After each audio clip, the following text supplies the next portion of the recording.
Right.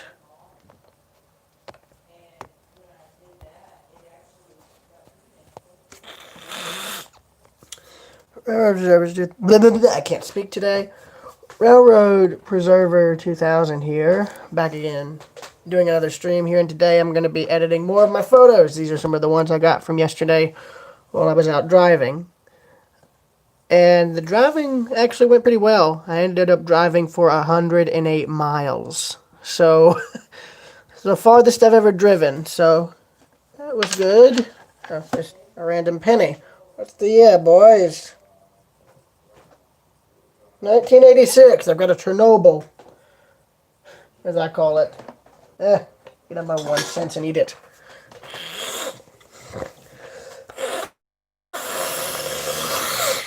Excuse me, y'all. I'm sorry. Allergies driving me nuts.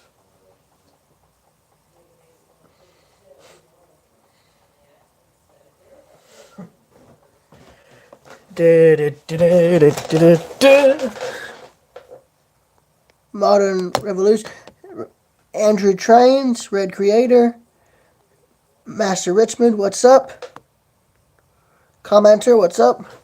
So yeah, this photo was taken at on the backwaters of Lake Oconee. I've already edited two that I actually took in front of outside my window. Alright, first we're going to start with the color, which is this. It already restores the clarity, but then when you do this, you get something like that. And take note of the water reflection on the water.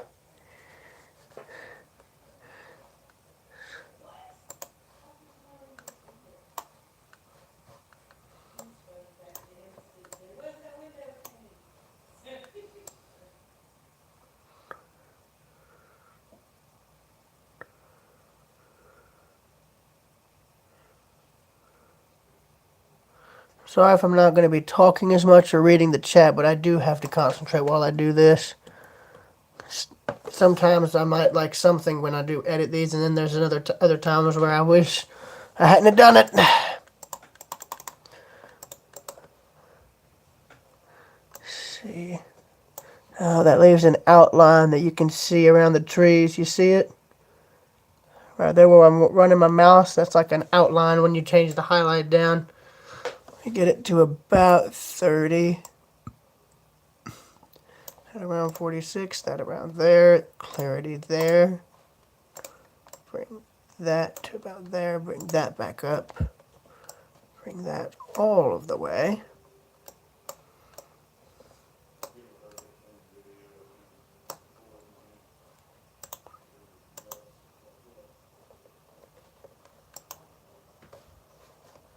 I'm saving that, so whoever made that, thank you. That was something for my school. Not going to play it here. That's looking in the other direction, you can see the bridge. I actually drove across that, and there's an access point to where I'm at here. It's an old fish camp or fish park or fishing park, whatever you call it. I don't know. There's two docks and a boat ramp, an old boat ramp.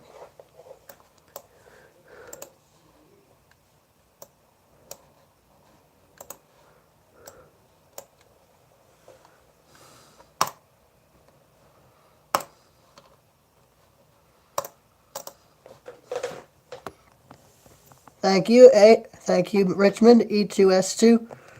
What's up? Hey, Sharon, what's up?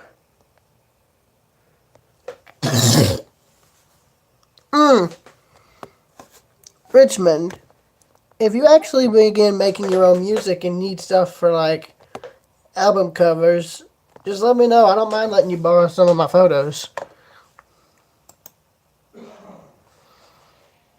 Oh, crap. Dang it, my shadow got in the freaking picture. That's ruined because of it. No! That's even worse! Dang it, that's even worse. No! God, man. Now I've got to figure out how to get back here, because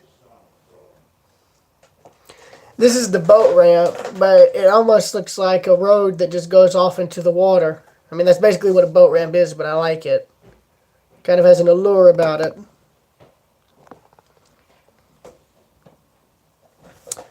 Richmond, I don't use any kind of Photoshop because, yeah, Richmond, I don't use Photoshop. I'm sorry.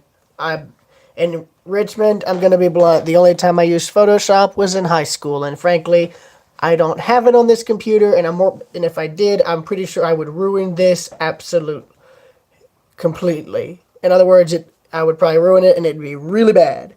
Shannon Smith, what's up? No, Ace, it's not that I can't afford it. It's that I simply don't know how to use it. I can check real quick. Adobe Photoshop. I don't actually think this has. Oh, well, now let's see. It might.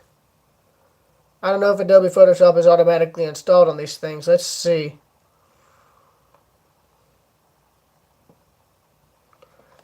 Yeah. Oh, wait. Nope. Microsoft, get out of here. No, thanks. I will pass on that. Yeah.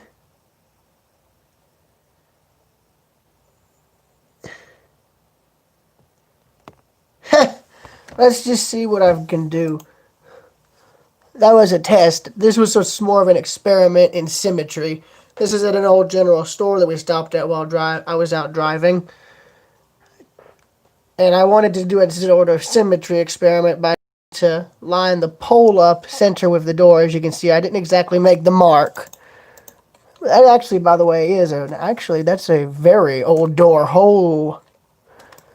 By the way, this old general store still has the old gas pumps in front of it. But I'm getting rid of this. But yeah, like... yeah, the store has gas pumps in front, and one of them still had the price 70 cents. Imagine being able to get gas that cheaply today. You'd make a killing. Not really. Hang on, I wonder, shadows. No. Highlights. No. Fuck. No, no, no, no, no, no, no.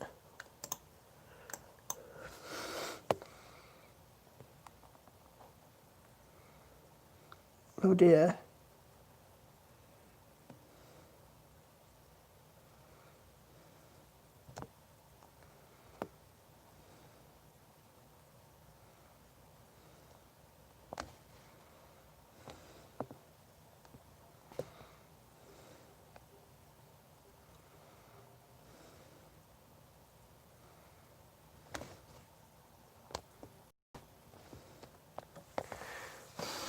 I'm probably going to get rid of this. Besides, the lighting makes it have a yellow tint when I get...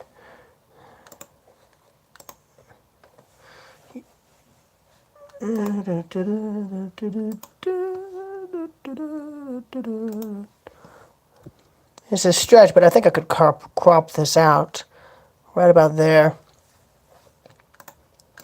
Let me try it and just see.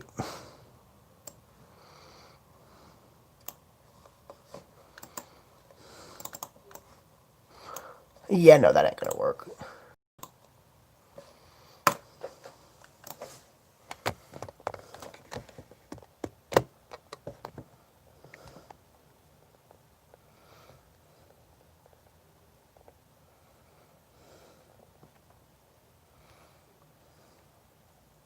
Oof. Nice, Ace. Yeah, here's the general store I was talking about. Oh, look, they still have an old air conditioner. Wonder if that still works. I love it. There's like an old tractor parked out front. And this is literally an old intersection, middle of nowhere type store, by the way. I kid you not. That is exactly what this is.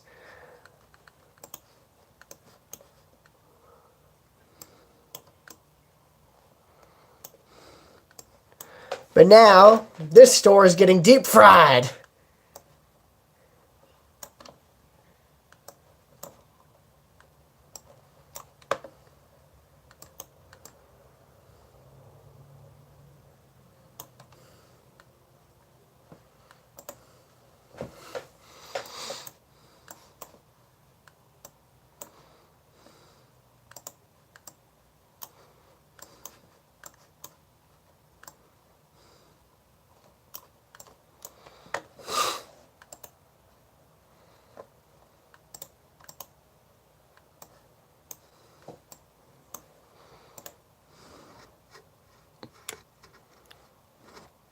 think I tried to get this from all sides.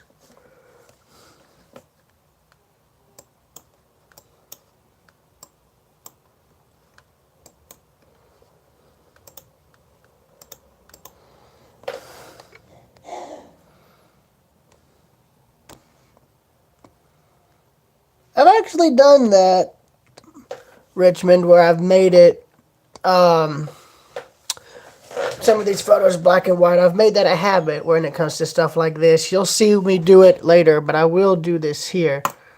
And it's not really that hard for me to do. All I have to do is do this, and then I can do this.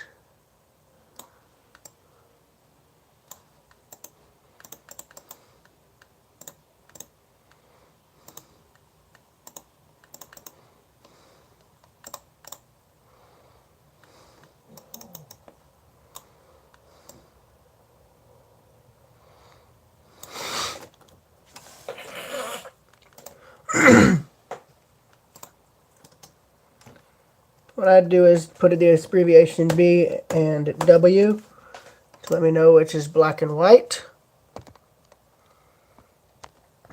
So that way I don't accidentally do that, because there's been a case where a few times where I've been editing photos and end up accidentally saving the black and white version, and it ends up getting rid of the color version. There's one of the two pumps that had the parts and all stripped.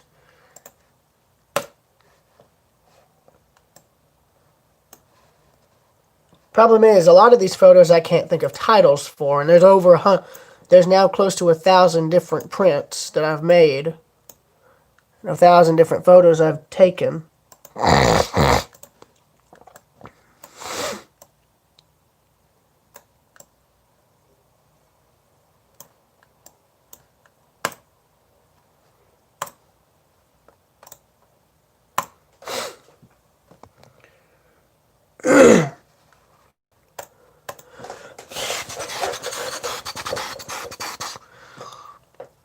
Yeep.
The grafste.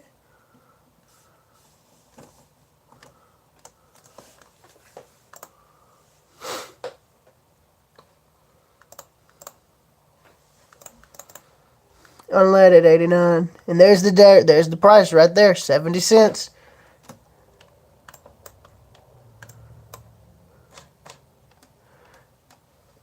Grass for cheap.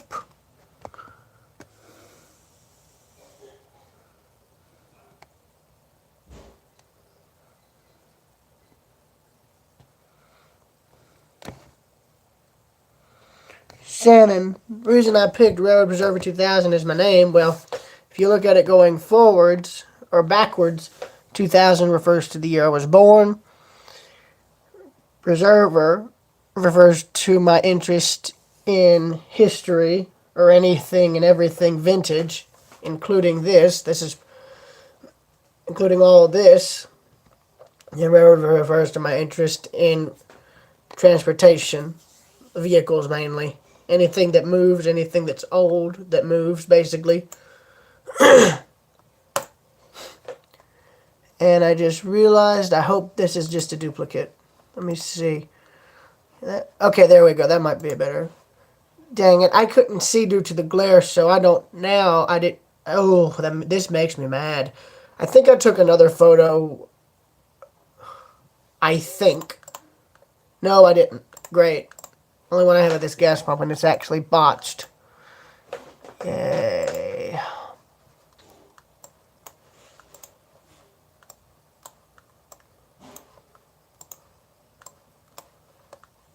And the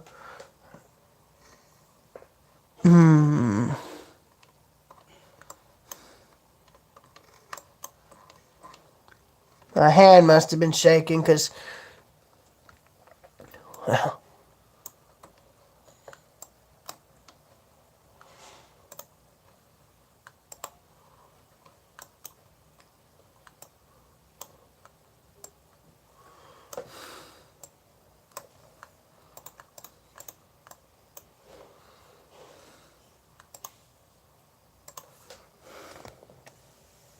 yes, I know, Thunderbolt 1000. Yeah, I'm not 20. I'll be 20 in November. I'm 19 right now. I'll be 19 for a few more months, and then I'll be 20. And then my life will be going to shit. No, I'm just kidding.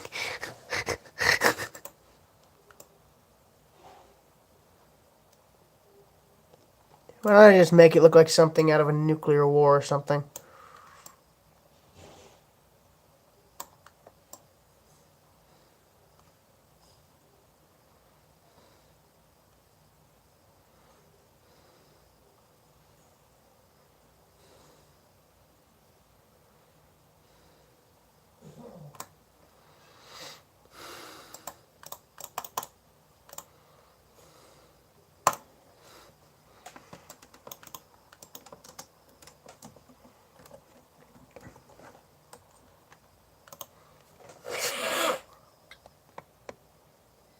Nice.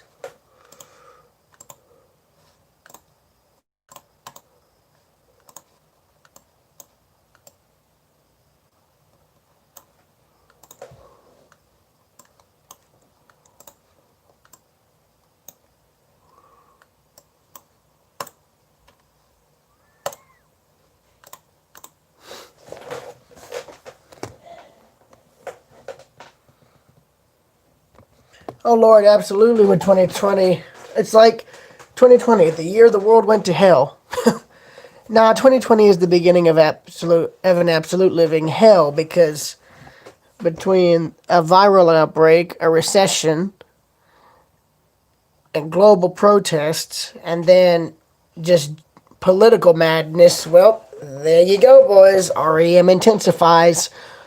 Also, concerning the whole thing with the statues, they're, for God's sakes, they're monuments and art, okay?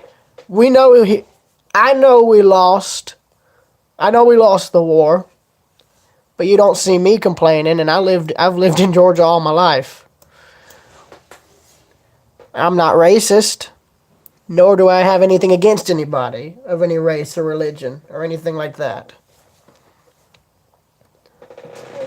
I mean, hell, for God's sakes, I find it interesting, though. Everyone's wanting to tear down statues they believe are racist, and yet some of the statues they're tearing down are of, say, the Founding Fathers, or statues concerning emancipation. In other words, the freeing of the slaves. Yet, in other parts of the world where these same protests are going on, statues of prominent socialistic and communistic figures like Vladimir Lenin and everybody else are being left untouched and unvandalized. You don't hear people talking about having them taken down, do you? Just makes you wonder what the real motive is. Does everyone think in my generation or the one shortly before or after think that's a good idea? I don't think it is. We people of history know that socialism and communism are never worked. All they've done is bring their governments and countries and people to ruin and usually end up having millions of innocent people dead. I'm all about equality, but I'm not about to lose my birth-given rights, freedoms, and liberty. They'd have to take my life before they take that away. It's that simple. And I hate it. Hate every damn minute of it.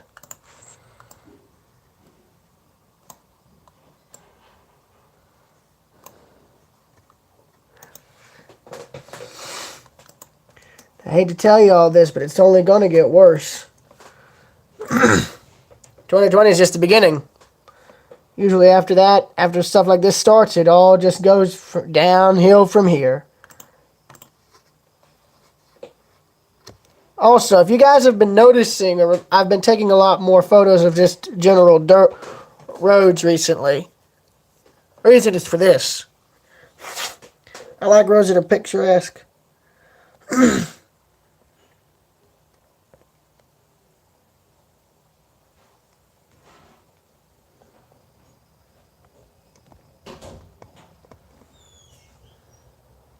Jesse's fine, Shannon.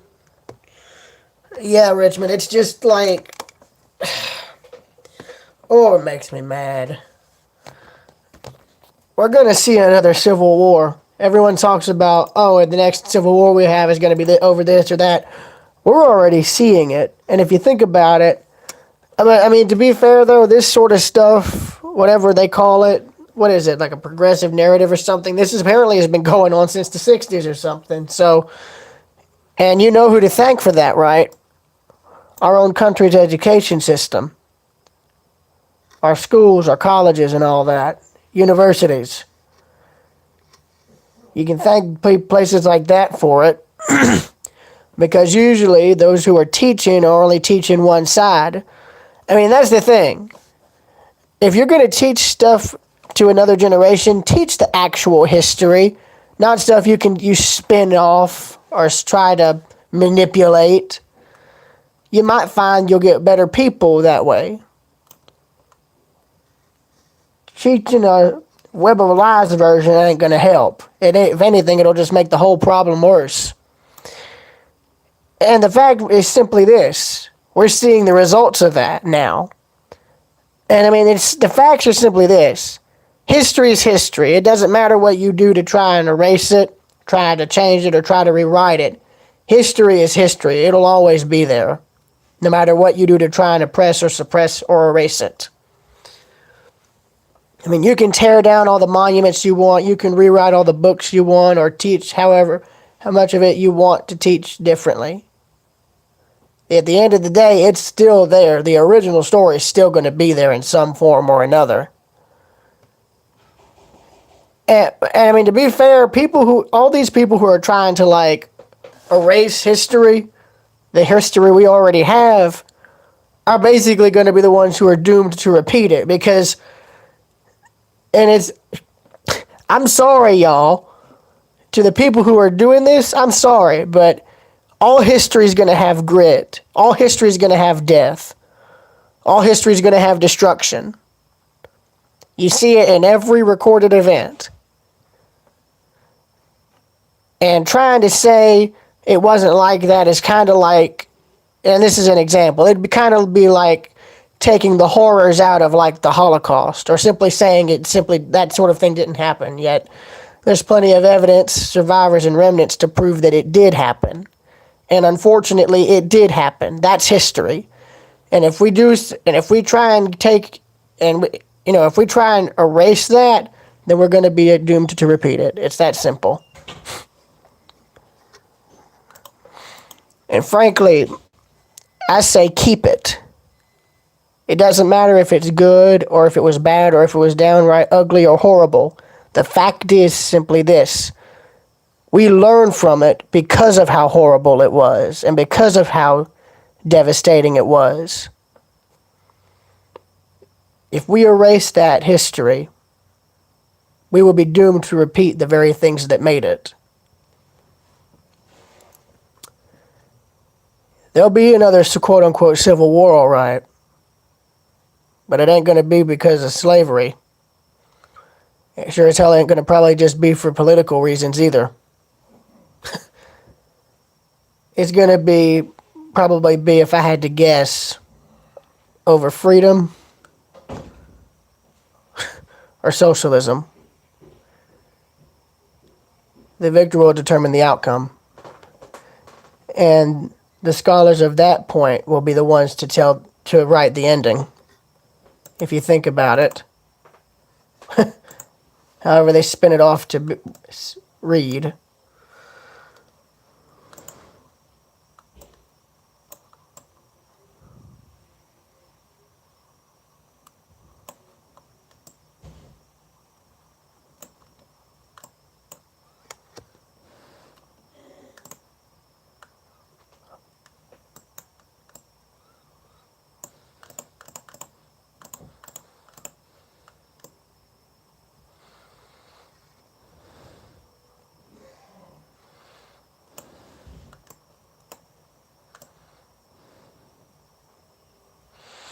But yeah, currently, as you can see, I mucked up the entire picture.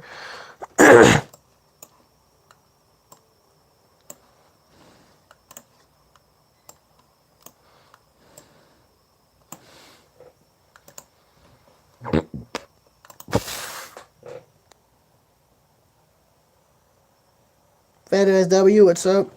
Yeah, basically. No, not Hitler, Richmond. Try probably something akin to Stalin or Lenin or something like that. I mean, it's only a matter of time before we live to see, like, it's only a matter of time before we all live to see the world go to shit. No, wait, excuse me. It already has. We're just only starting to see it for our own eyes. Oh, well, I'll be. Look at that. He was right. Papa pointed out a squirrel in the middle of the road. Oh, there it is, right there.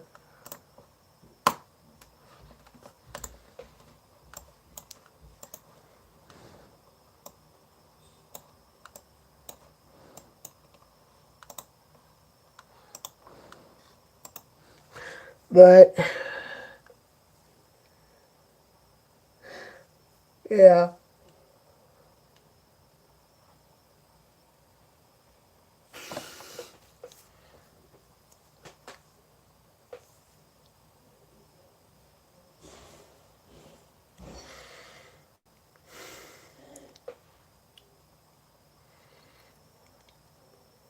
If any of you guys in this live stream are interested, I'd recommend listening to Guns N' Roses' song Civil War and just listen to its lyrics. And I want you guys to try to point out its meaning. I've heard it. I know what it refers to. And I know what its meaning is. And what its message is. But I want y'all to figure that out. Because it's actually a very deep message and it's very powerful.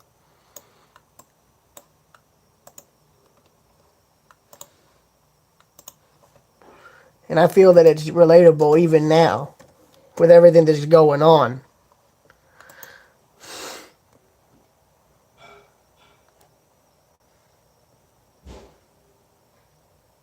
I'm interested in that, yes.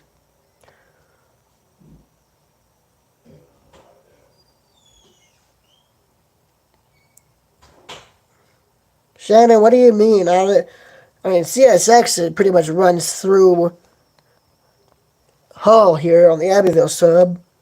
Burlington Northern Santa Fe, I've seen that. I saw Amtrak in Folkestone, but what's NAW? I don't get that. What railroad is NAW?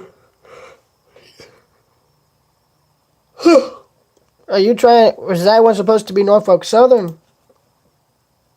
I mean, let's face it.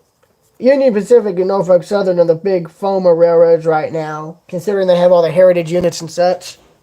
And I'm glad to see there's at least a few other railroads trying to get into that trend. Now, if only CSX would do that and paint a few of their locomotives and a few other liveries, say, oh, I don't know, SAL,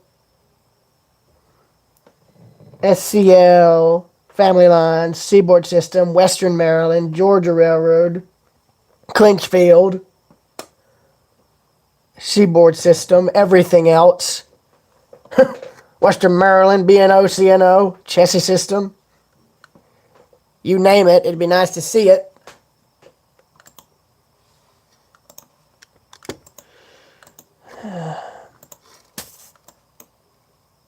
Did I make this black and white already? Oh, yes, I did. Thank goodness. That would have been a useless duplicate.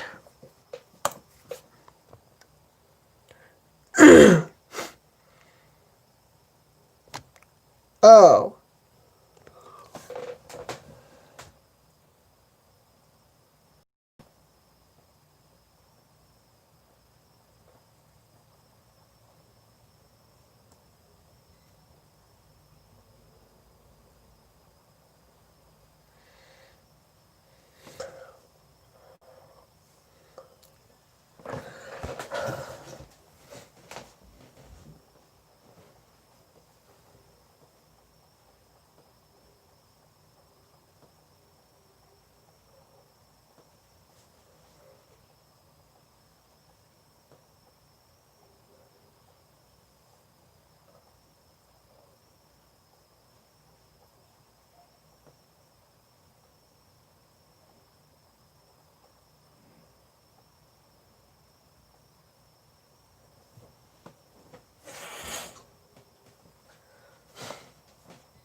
It's fine, Shannon. That's something I've needed to say. It's something a lot more people should be saying, too. If everybody's really going all out for, like, racial equality and equal rights for, like, people of all lives and religions, well, then why are you tearing down statues of people who helped free people or liberate people of those said religions and races? Why are you tearing down statues that commemorate those people? Why are you tearing down statues of the people who founded this nation on liberty, life, and the pursuit of happiness? Why are you tearing down statues of people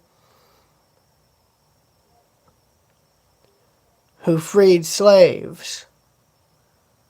Why are you tearing down the statue of a president who fought very hard during the Civil War to try and get the Emancipation Proclamation through, which basically liberated slaves and granted them freedom?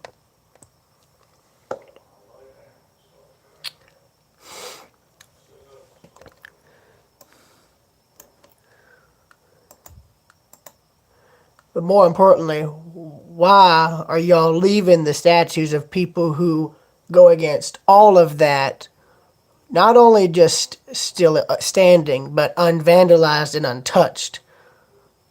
Why are y'all not saying for those statues to be taken down? Like, the Confederate statues are one thing, but the fact is simply this.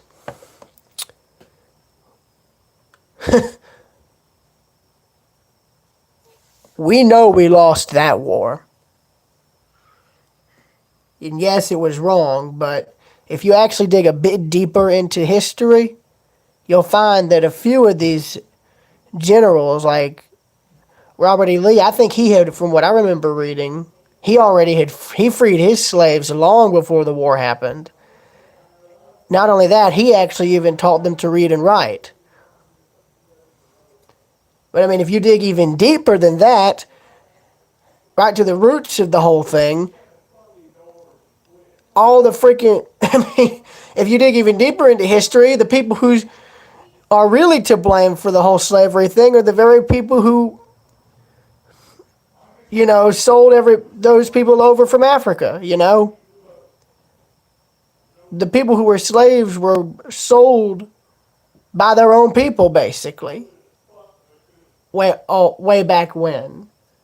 Back in the, I think, 14 or 1500s. I mean, if you take time and dig very deep into older history books and older information regarding the same history, you'll find that there is written evidence to prove that.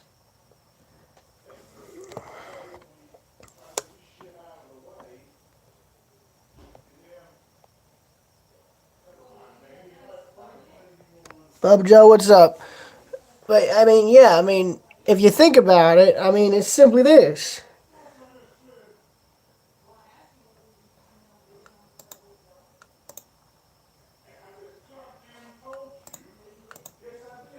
Oh my God.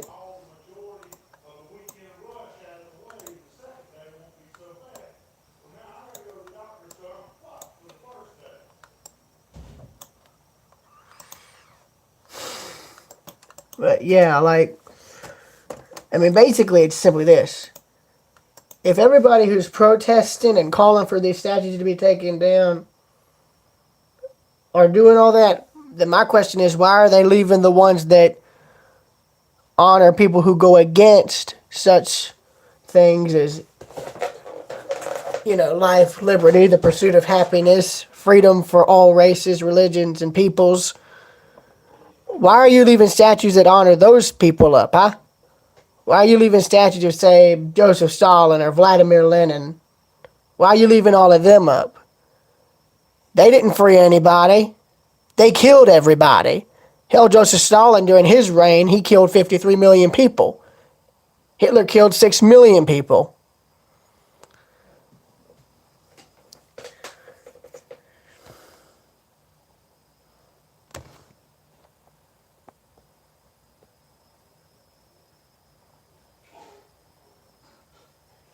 Exactly. Exactly, Shannon. And here's something funnier. And I remember hearing this from, ironically enough, an anime called Zaipang. It concerns a modern-day warship going back in time during World War II. And what's ironic is one of the characters in it ended up pointing out a very interesting fact. Usually, the losers in any given conflict end up coming out to be the most prosperous people later. And it's true. Look at Germany right now and look at Japan right now. They're far ahead of us as far as tech goes. Heck, Japan now is one of the major tech giants of the world. They're ahead of us as far as I know, technology-wise. And Germany, well, I have no doubt they're probably faring better than us. In other words, it's simply this. It's like, yes, the victors may write the history, but at the end of the day, the losers are the ones that end up coming out on top most of the time.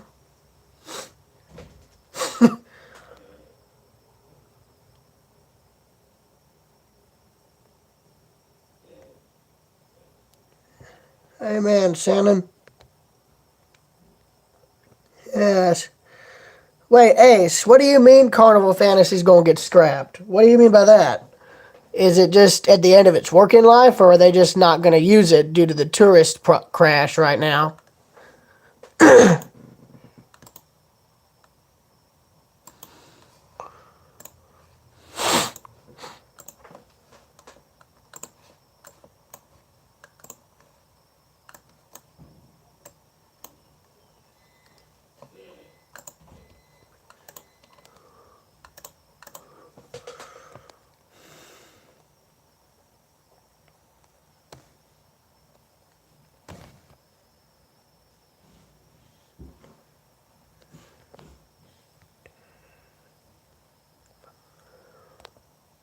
Well, Ace, good news is I got to sail on her before she was retired. Hell, I've got a whole cinematic video that Jesse helped put together on my channel concerning that ship. So, I mean, he was pretty much in shock when he saw how much footage I brought back.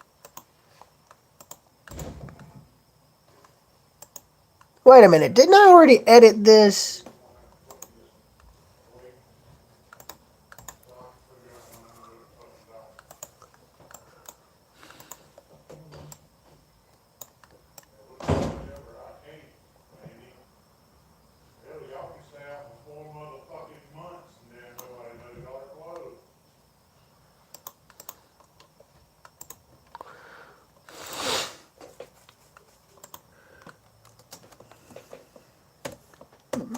I mean, frankly, though, it's simply this. I mean,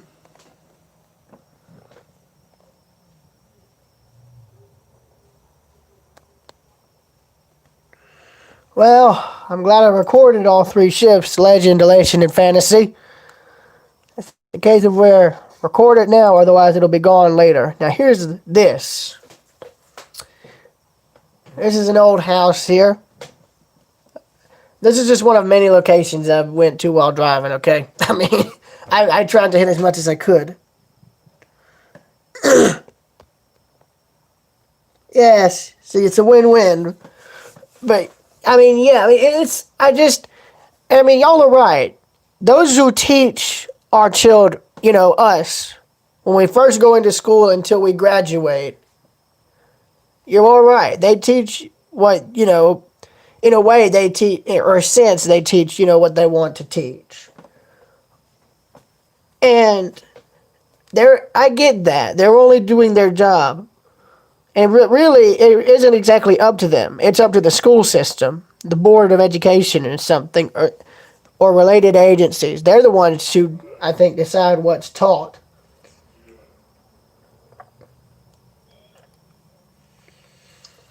The fact is, my mom's mother, she was born in 1957, okay, back when they were still using slide rulers, textbooks, and chalkboards. She got taught history, legitimate history, before the school system thing changed hands and everything went downhill, or started going downhill. It's been going downhill since. I mean, if you look up, like a generic search, like progressive narrative, you'll understand what it is. Or actually, go on YouTube and type up Prager University. Type them up and look at their video. There's a thing concerning that. And ironically, it starts with a speech by Ronald Reagan, his farewell speech. I recommend looking at that.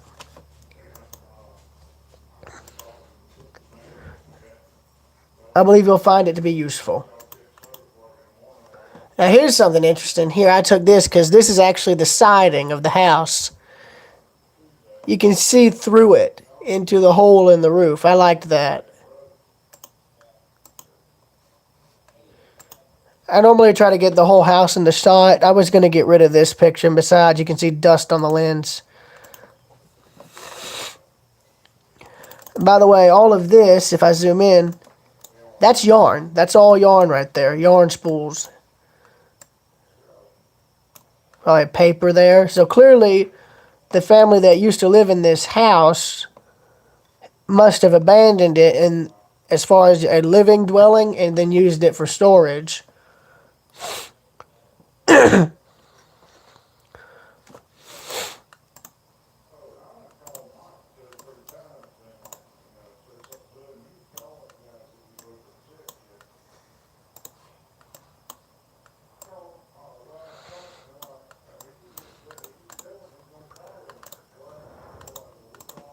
Now here's where the black and white photography will come in.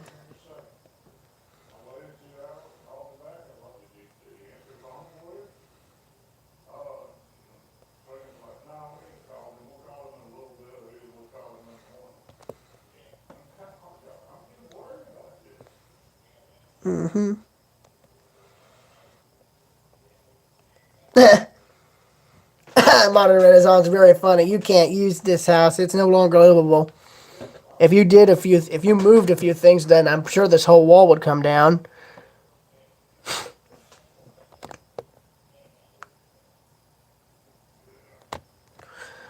I mean, frankly, if we want to teach our next generation of children right, here's what I recommend doing. I would recommend homeschooling them because, and now, before you guys start going into a rant, hear me out. If you homeschool a child, you don't have to deal with them being judged. You don't have to deal with them being bullied. You don't have to deal with them struggling to try and fit in with the rest of the crowd. You don't have to worry about them getting hooked on some kind of drug or something. You don't have to worry about them being taught to hate their home country and all of its achievements and the people who helped make those achievements happen. And you don't have to deal with them, and of course you don't have to deal with them having to have 1,000,000 pages of homework to do every night. And now, yes, there are pros and cons with everything you do, but think about this. What I just said were all the pros of homeschooling. If you could teach your children honest history, and every bit of history you could find, even stuff that they should be teaching but never have taught over in the past, and I'm talking about stuff they haven't taught in 50 years, well, you might find your children will probably be more educated on history than the generations before them. And also, I'd teach them how to do trades, like a trade skill, working with your hands and such. Because people assume that all people nowadays assume that computers like this will do everything for us. That's not true. A computer can only do so much. And if something breaks down, a computer can't exactly fix it. That's where people with a trade and people who can work with their hands come in. With every piece of technology, there's always going to have to be at least somebody who knows how to work on that technology with their hands. They got to know how to fix it. They got to know how to maintain it. They got to know how to keep it running. I'd also try and teach your children to do good in that profession. Always, always, always teach them to work with their hands. And tell them that technology like this can be used after whatever work they need to do is over. Only after their work that they're doing is over, or if they have time.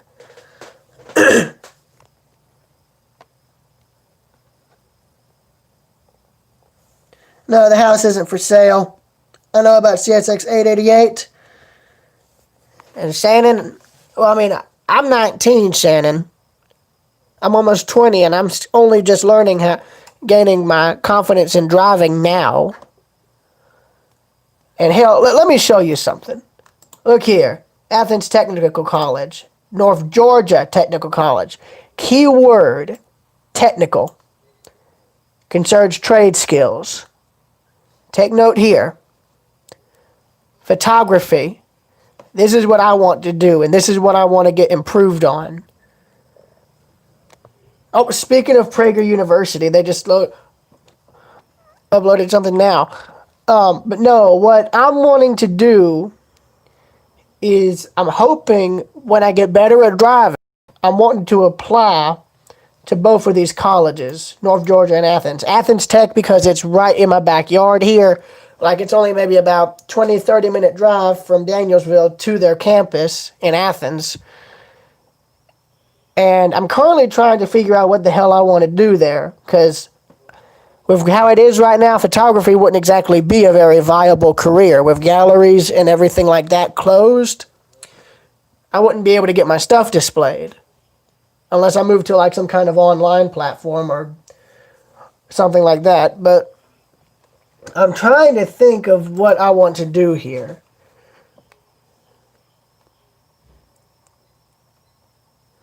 My stepdad works in the heating and air business, so if I wanted to try and learn something regarding that, I could. I know his brother works in pressure washing. That person who I was with when I caught that CSX train hauling that transformer, yeah, he does that kind of stuff for a living, and he's doing very well. They both are. And they both own their own businesses. His brother's pressure washing thing was something he started. My stepdad's heating and air business is something he started. I mean, it's hell to keep going, but if you're able to keep it going and keep it going right, you'll be set for life. Because you've got experience, you've got a trade, you've got something you can pass down and teach. Hands-on. That's the kind of thing I'd love for schools and technical colleges and really any education, campus in general. I'd love to see them do that more. I'd love to see them, all education institutions doing more hands-on teaching. I mean, because you can only learn so much on paper. Unless you get out there and physically work with what you're wanting to do as a job and career and as a trade, then that's the only way you'll be able to do it. You know it? I mean, in other words, you can only learn so much on paper. You can learn more by actually learning with what you'll be using or working on in a job field. Like, take my photography, for example. I would have only learned so much on how to do it on paper. But by going out and actually doing it, I've learned a lot more already solo. In other words, I've pretty much taught myself to do the photography you've seen me do. But I want to try and get it to this level. Sure, some of my photos are good, but these are phenomenal. And to the people who took them, I congratulate you.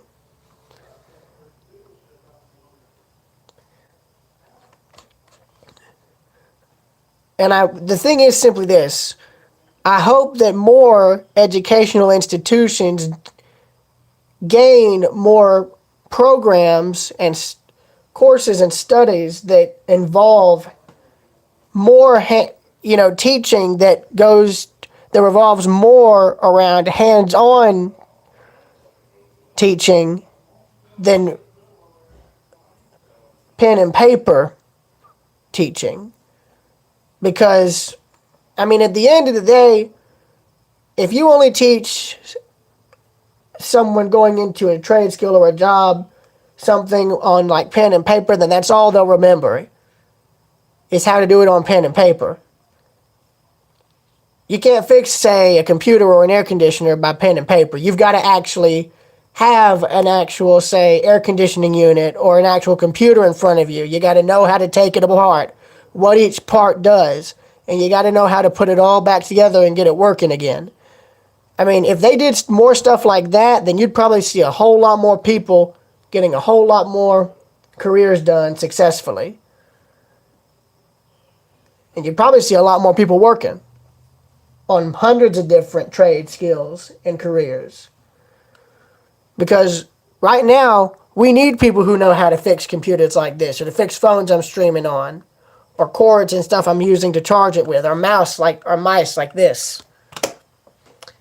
You have to have people who know how to fix stuff like this when it breaks down. Because if you don't, well then what are you going to do? You can't, if this stuff breaks down and there's no one who knows how to fix it, well then you're screwed. And if your business is online, well, then you're really in trouble. So you see, technology can only do so much. Tech is tech, but at the end of the day, when something goes wrong with it, you've always got to have at least somebody who knows how to fix it. It's that simple.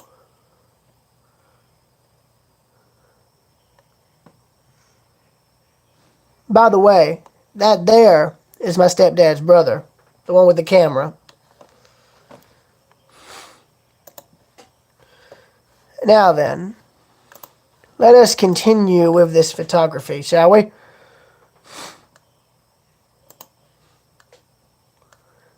Now, I got this old house here from almost every angle. It's alright, Shannon, you be safe. What car are you talking about, Richmond? Are you talking about the one I drove? No, it's not for sale. Sorry.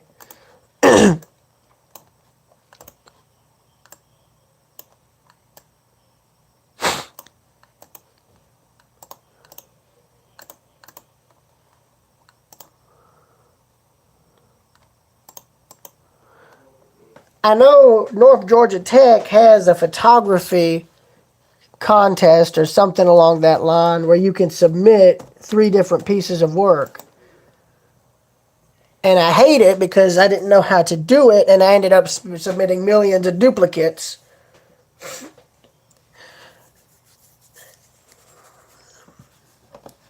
So I ended up blowing my chance at that. And the age limit you have to be for it is 20. So I need to figure out how I'm going to be able to do it next time. Right, now this will be interesting. Now this one I'm going to try and crop. Actually, no.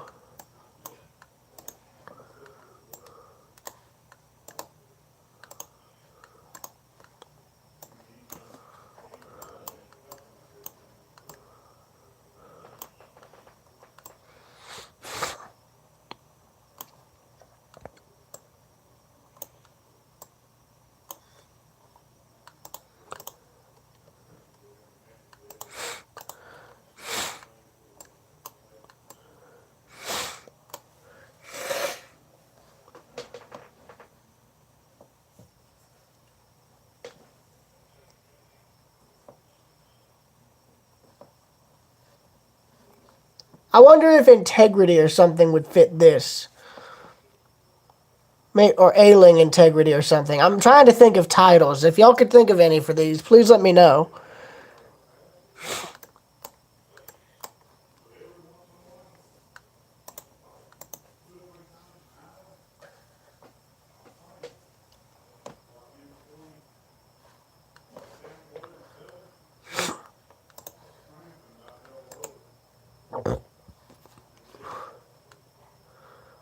By the way, here's the first 2 photos I edited. These are some clouds.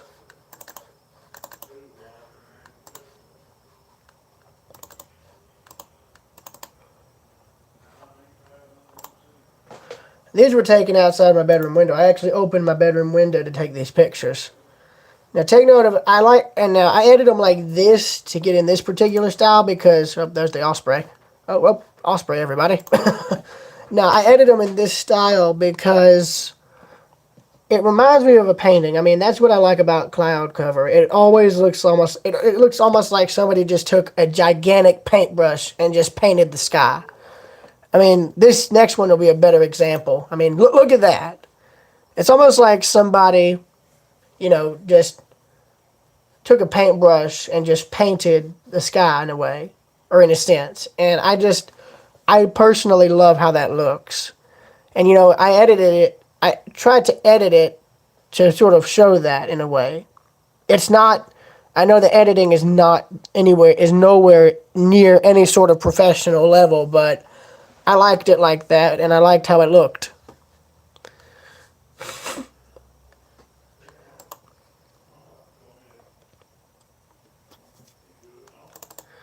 Now then.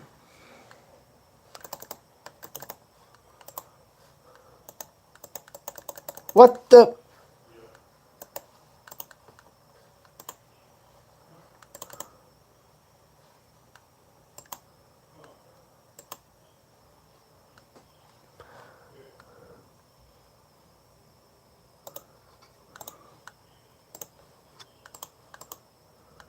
What? Okay, photos just crashed. Wonderful.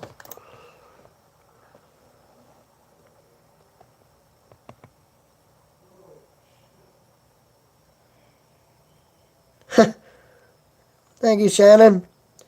Julia Perez, I already have at least one N-scale train. It's one that has one of the Norfolk Southern F units. Ironically, before it was sold. I hate it. I never caught them. Not once.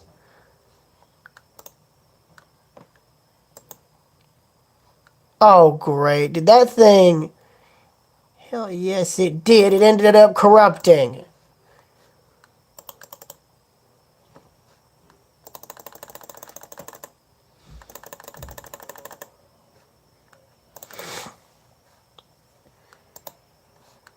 Are you kidding me?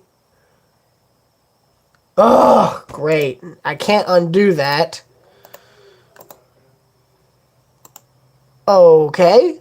So, how the hell do I fix this?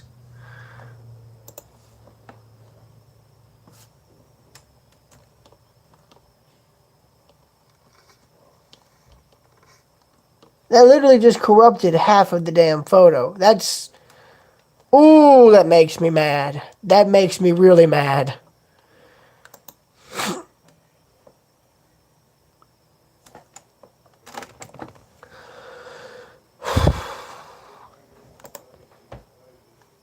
Well, shit. Well, the only good thing is technically I can just crop that.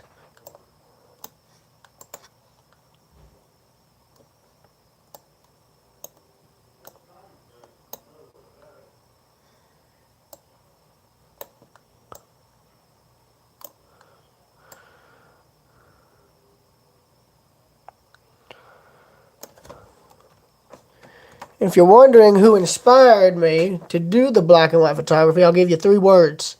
O. Winston Link.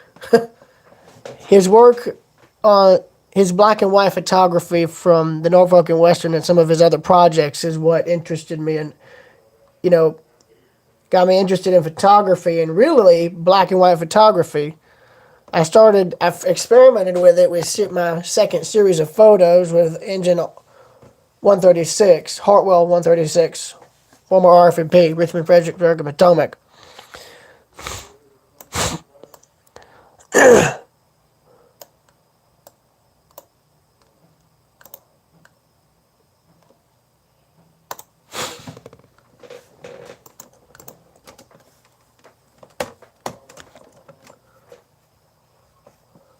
find it interesting, though, how this version of the image isn't corrupted, and yet, when you look at it, it is.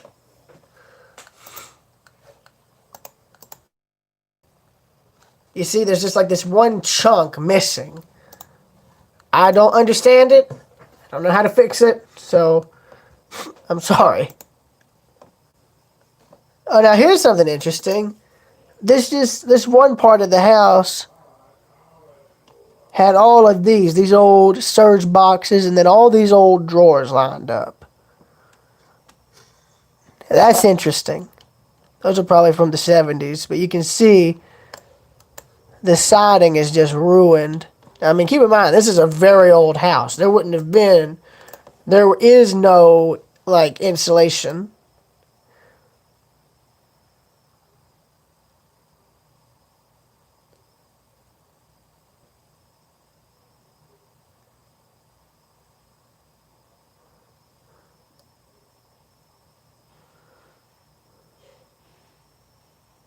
Trying to get the door straight.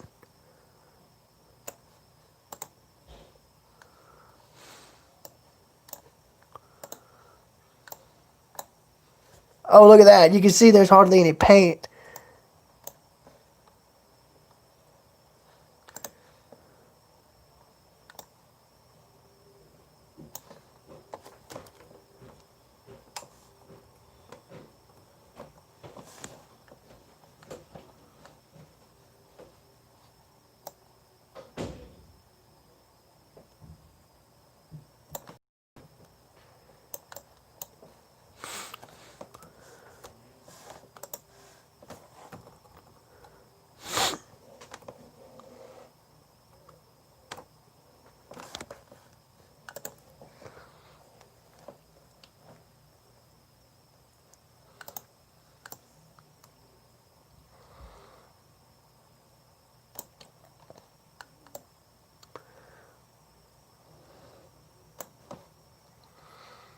Now that there is not from the sun going over the house. That's the light coming through the roof. Okay, that's the sunbeam coming through the roof of the house. Josh, what's up?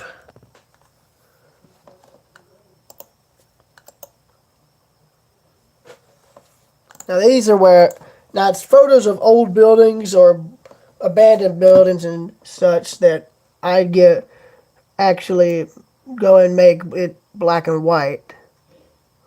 They're the ones I make copies, black and white copies of. And I like that because it really, I have to repeat that. Oh boy.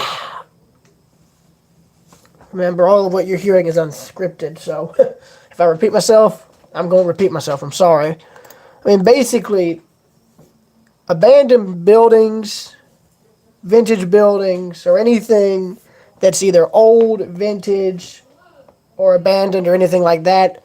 I mean, that's the stuff that I make black and white photocopies of because it feels the subject matter would fit in a black and white photo because of how old it is or because of how abandoned it is. Because, I mean, in a sense, the life has faded from it, if you think about it.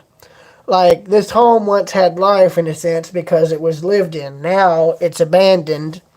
So I guess you could say all the life has, quote unquote, and quote unquote color has, well, quote unquote, drained from it. Leaving nothing but, as you can see, in a sense, the bare bones. Skeleton.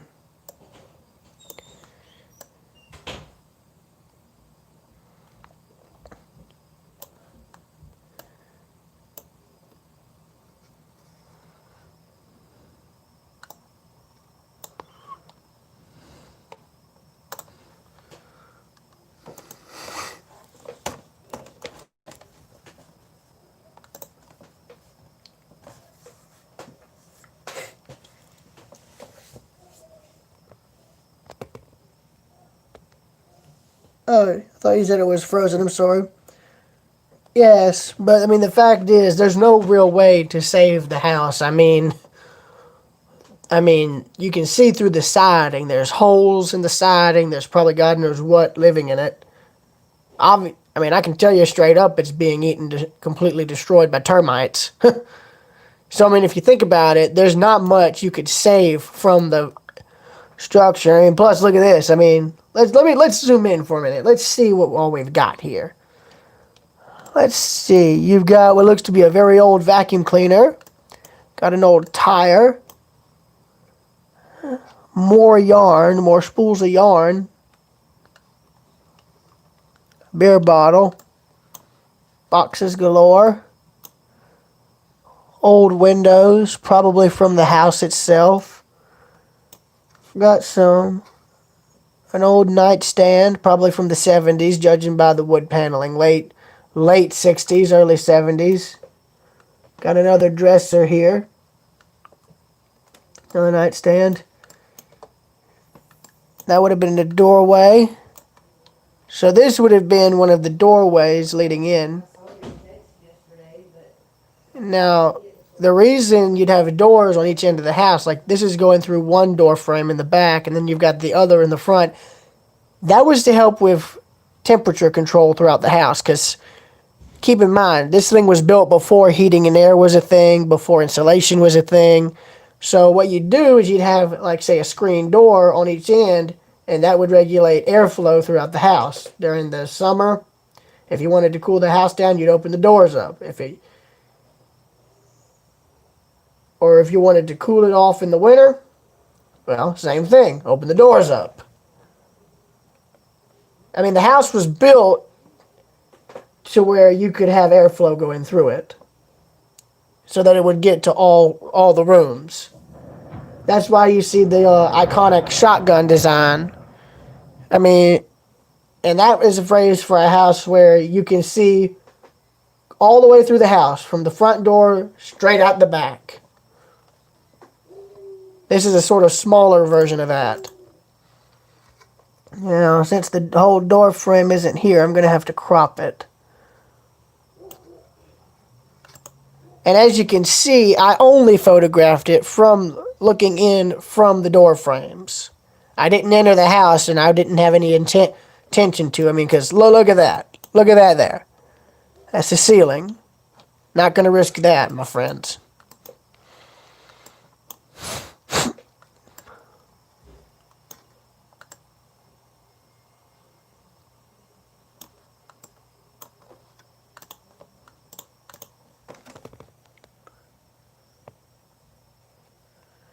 Actually, Ace, it's not. The house didn't burn.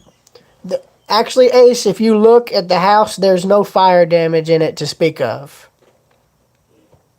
All of the decay you're seeing is natural.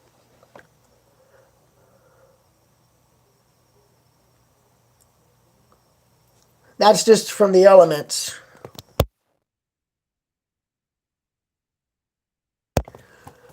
You mean asbestos? I don't think there's asbestos in the house. I don't think that there's that. This is just a closer view from it through that doorway. Now, I don't know if this was a kitchen or a bedroom, but it had a fireplace. It has a chimney. I mean, there's enough proof of the chimney as it is. That's one of the bricks from it. There's a Christmas tree stand. I'm actually starting to think if they... Because from what it looks like, I think the home was probably last lived in probably 40 years ago, and then ever since they just used it. And then from then until it got to this state, they used it for... the family or landowners just used it for storage, like as a kind of quote-unquote storage barn, which would explain why you see all of the items just stacked up in here. That would mean they were storing them.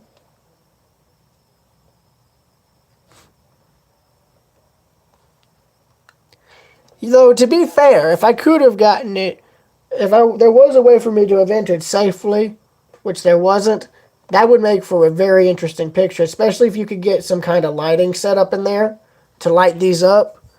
Because, I mean, you see in, like, Urbex YouTubers' videos, like, say, The Proper People, where when they go into some of these abandoned buildings, they found where photographers have set stuff up to do like mock photo sessions, or have taken some of the various items in the building, like say all of the TVs or all of the computers from various eras. They would stack them up and take a picture of them, and it actually comes out as a very, very interesting piece of photography, and it has its own mystique all its own. Because it makes you wonder, well, where's all that at? How did they get that picture? How'd you do it? But I mean, the key for doing that kind of photography is to never give the location away. Unless you want to be the cause of millions of dollars in vandalism, or even the destruction of the whole building, don't give the location away. Like, even if I could have given the location away for this place, I wouldn't, and that's for y'all's sake, and for the sake of the landowner, because this right here is a hell of a liability. That's why I only photographed the inside of the house by looking in through the door frame, through the open doorways. I didn't walk in the house, I didn't go into the house, I just photographed all this through the door frames. That was it. And I mean, you just saw the condition of the house, so you can understand why. And frankly, it's like the Hogan house. I've watched it collapse, and now, since I was there last, the whole front of the house has finally collapsed. The whole main section, left half of the house's front facade that was, bulging out, that had collapsed first up top on the second floor, and then the first floor portion collapsed. And I'm pretty sure the only part that was still standing is probably gone too. I haven't been back up to the house in a while now, so it's probably, if I had to guess, they've probably come in and torn down what's left, like what's left of the front.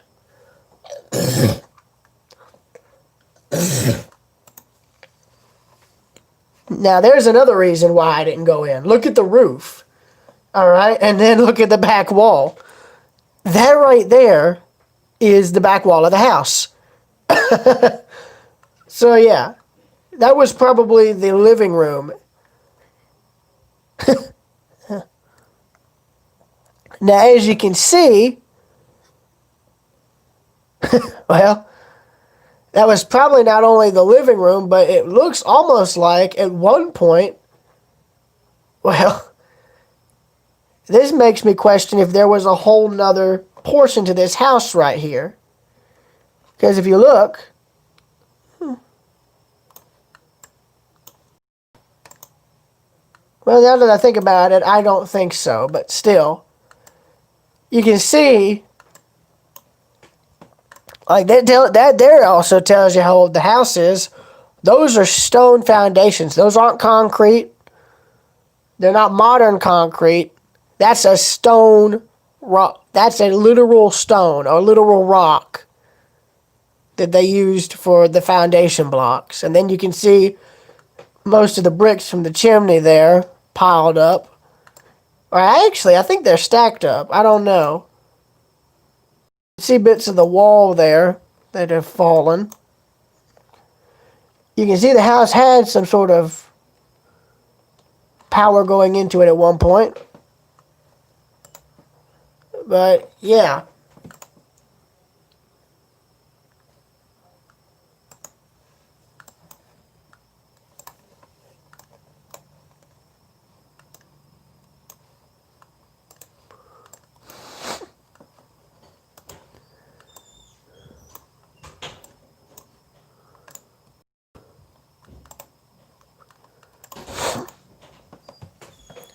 I'm pretty sure they're probably going to have this burned or something.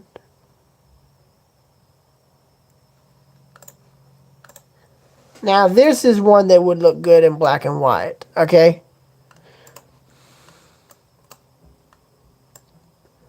Because see, now look at its composition compared to in color.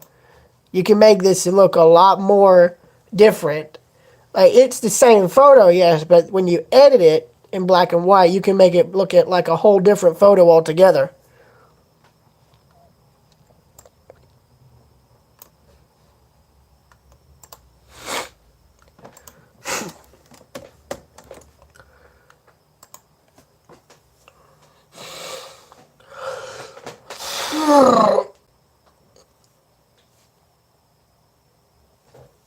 I bet if I had my Canon Rebel, it probably would have looked a little bit better, but that's just me.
Mr. Minecraft Kevin, what's up?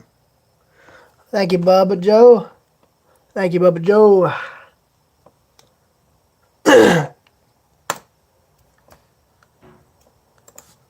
Now, see, what I should have done with this one is I should have made it black and white before. I should have copied this photo before editing its coloring and made it the black and white version first. Because the way I colored it and corrected it now doesn't make it look good in black and white. But it's better than nothing. Some pictures better than no picture.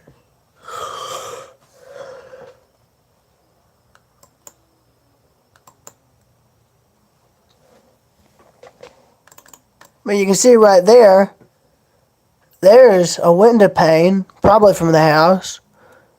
And you can see all of the wood siding is gone. And look, no insulation. There is none inside the house.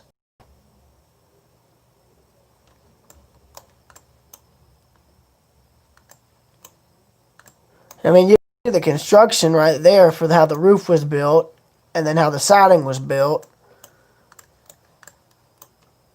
and how it's all rotted. Now, here's the one where all I'm going to do is correct the color. That's all I'm going to do with this one. Now, I'm going to save it as a copy. That'll be C right there. So now this version, so now the original unedited version is there for me to go back and do the normal color version of the picture where I correct all of the coloring. This one, I only corrected the color, but in the lighting but nothing lighting wise has been corrected. It's only the color. This is so I can do the black and white version, which will be that. Now I'll go in and first do the shadows, then the highlights, then the contrast.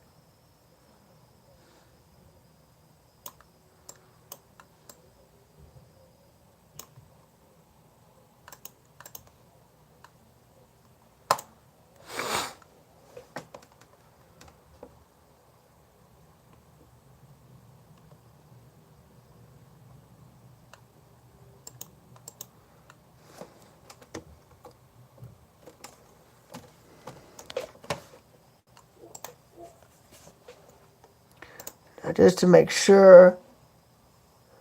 Okay, yes.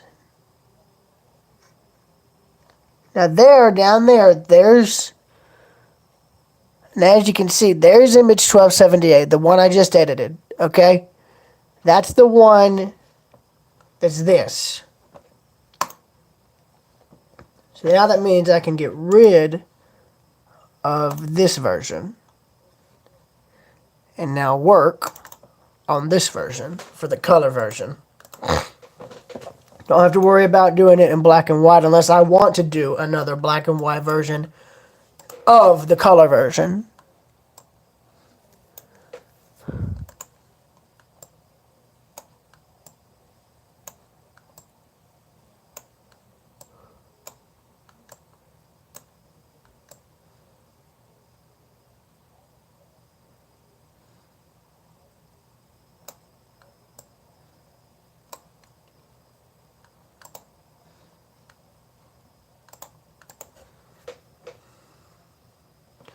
So now there's this version, and now let's see what it looks like in black and white. It's almost a little bit more dramatic, but yet it's not dramatic enough.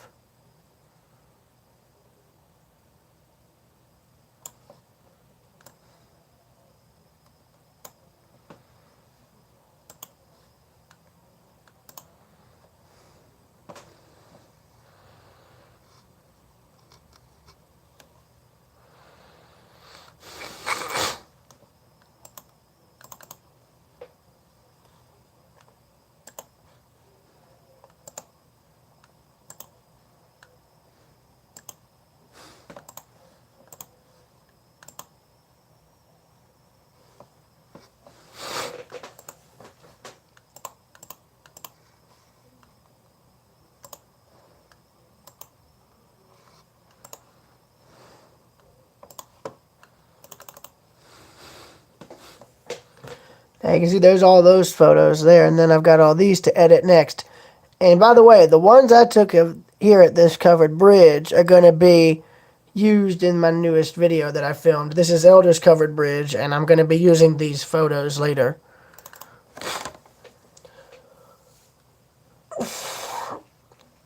Yeah, you can see the sun glare right there. There's the front side of the house, and it shows just how bad of shape it's in. So there'd be no way. There really is just no way to save the house. It's a lost cause, okay? I mean, you can see right here. Window there. Window there. The main was there. And then up here would have been the attic space. And you can see see now, I mean, the house, there's no way this house could be saved, okay? Probably 95, 99% of the wood is rotted. The roof is non-existent. So, I mean, there's just really no way to save it. If I had to guess, they may end up either tearing this down or letting it collapse in on itself, or they might let the fire department use it for training. Who knows? They sometimes have the old houses like this destroyed that way, which, I mean, having these old houses that can't be saved destroyed like that, it's kind of like, to me, it's kind of like sinking a ship to make it an artificial reef. It's better than, it's better than scrapping it, and technically it would give it a final use, at least one last use. Because, if the fire department could use it for training, then that technically would give it one last use. And it'd be easy, and it'd give ease to the landowner because they no longer have to worry about the liability of somebody coming in here and having the thing fall on top of their heads. So, it's the best of both, really.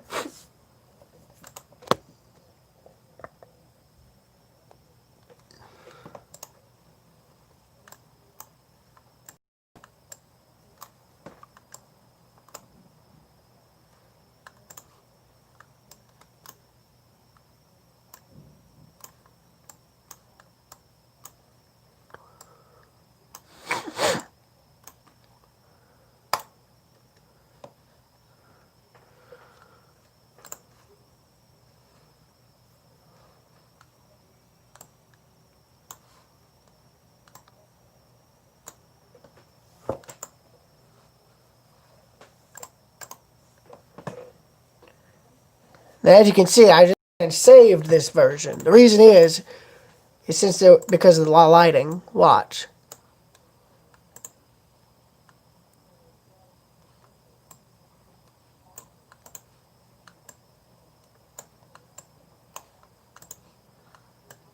Now, see, I know the shadow doesn't need to be done. That's already there. Highlights, yes. Contrast, yes. Exposure, yes. Bit of clarity, yes.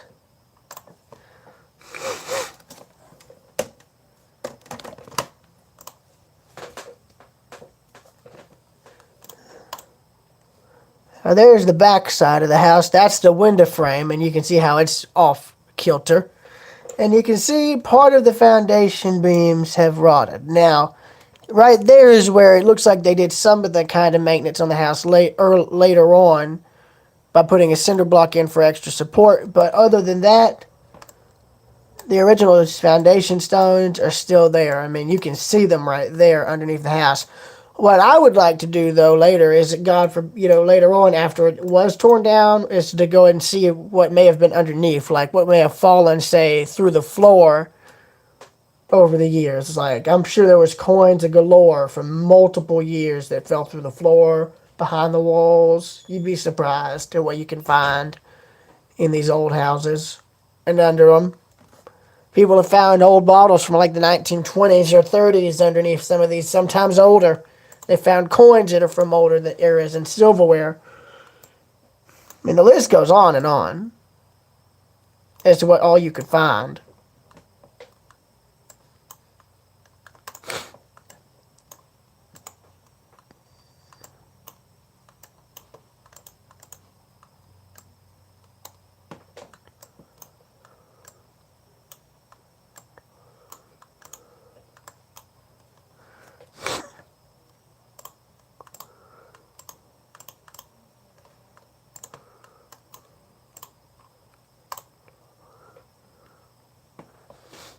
Also, another thing is you can see how the wall's warping up and down, and it's all like wavy. That's also due to the house settling over the years.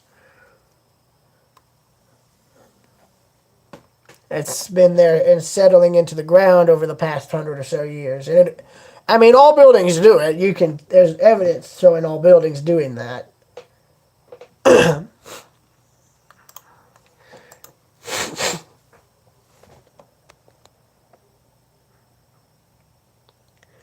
Well, I mean, commenter. I mean, the other thing is other option. I mean, is to just let it fall in on its own. I mean, it'd be better than tearing it down, and really, it would also make it for an interesting chronology of photographs. It's like what I've been doing with the Linden House, or not Linden House, the Hogan House, where it's since they didn't just come on in and tear it down, and since they're letting it just fall in on its own, it makes for a different photograph every time you go to it. And really, it's not that wrong. I mean, for God's sakes, I went over the span of 6 to 12 months.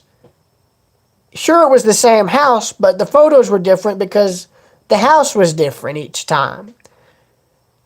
I mean, the only times you could photograph it safely, though, or fully, was in winter. That's the only time I could photograph the exterior was in the wintertime, because all of the vegetation's dead. You don't have to worry about it blocking any views of the house. But now, I could technically photograph the inside without having to actually enter the house. And I really had never planned on entering it anyway, simply because of of these factors. One, the whole thing is unstable. Two, the front was going to collapse at any time, which it has since done so. And three, there's a beehive in one of the walls. Four, well, there's just general thick vegetation. And five, God only knows what's living in said vegetation and in the debris, the massive pile of debris that was the interior of the main house. Because the only thing that's still standing as far as the main house goes are the four walls. None of the interior survives. None of the rooms, none of the floors, nothing. All of that has collapsed. I mean, everyone who's documented the house has watched it collapse since 2012. That's been over 15 years, 10 to 15 years now.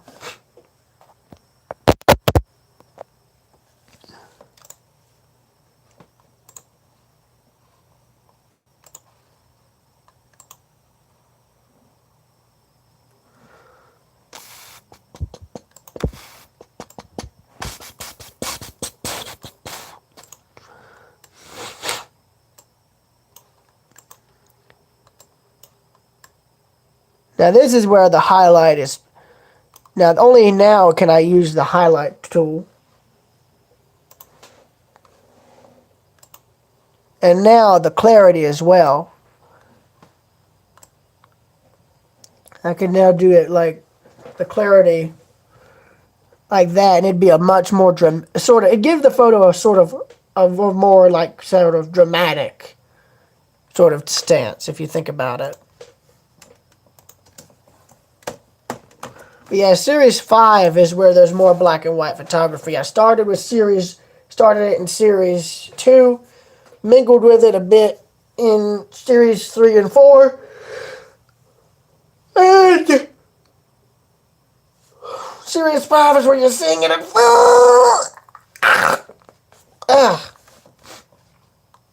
excuse me.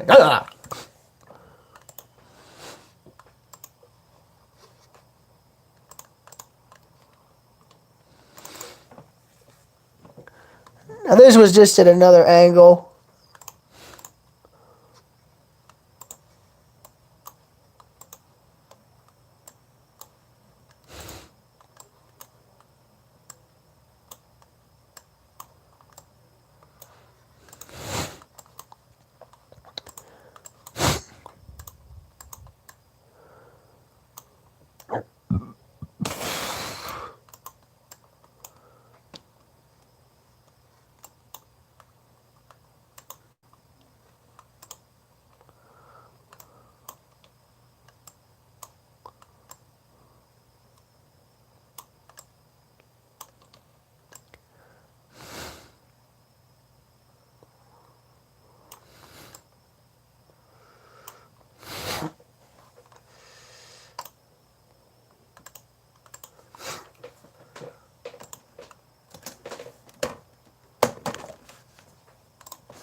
If you're going to do any kind of alter version of your photographs, always give this copied file a different name. Like if it's black and white, if you're wanting to do it as edit it to be black and white first, put B and W after the original save file name. If you're just going to do a copy of the original print as is, just put C or copy, whichever you feel works. You'll find it to be useful, sir.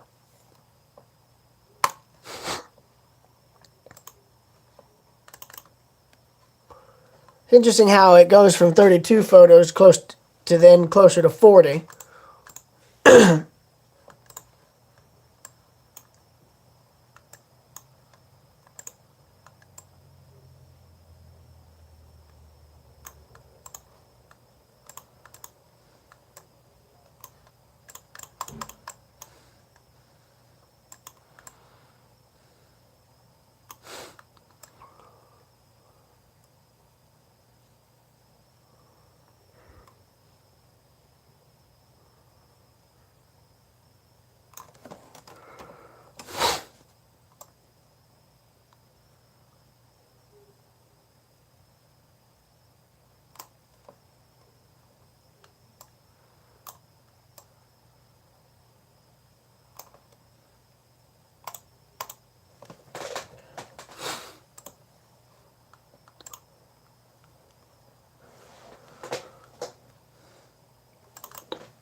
Be interesting to go over to Calls Creek and find the grist mill. It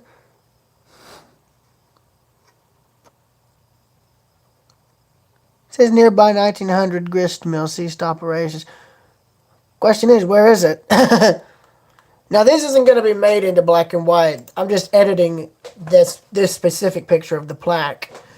So, meaning, and the video I filmed of this bridge, the Elder Mill covered bridge, I ended up filming it on my phone. So what I'm going to do is once these are uploaded to Drive, I'm going to get these photos off onto my phone and edit them in that way. Now, when I get the video finished, this is going to be shown first, and it's probably going to go for about a minute or two. So that way, if y'all want to pause it so you can read the plaque, you can.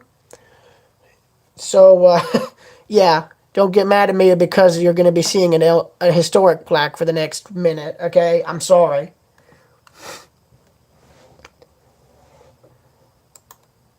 That's of the creek, and it's actually a very picturesque little creek here. This was the only part that I could actually get to below the bridge, so without falling in or getting bit by snakes. So, yeah, knock on wood, I didn't see any, but still, didn't want to take the risk. But yeah, I drove to this bridge and ended up driving over it. I mean, that's the thing. You wouldn't end up seeing me drive because, well,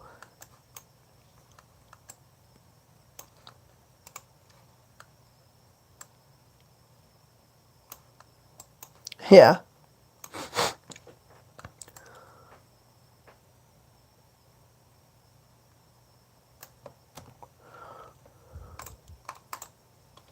Yeah.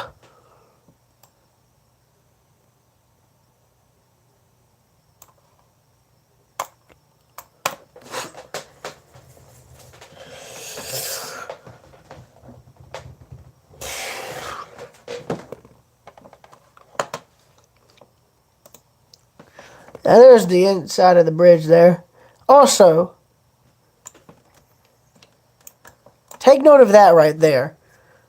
I'm thinking that used to be a dirt road somewhere, how? Or a dirt road to somewhere. I don't know where it goes, but it'd be interesting if I could come back down here one day and end up and just walk down there just to see. Because I'm curious if that actually goes to the grist mill that they were referencing. Now, right there's the problem I'm having with the camera. It's starting to get dust behind the lens, and I don't know how to take it apart. I wish I could take it somewhere where it could be taken apart and cleaned up, but I don't know of anywhere that does that.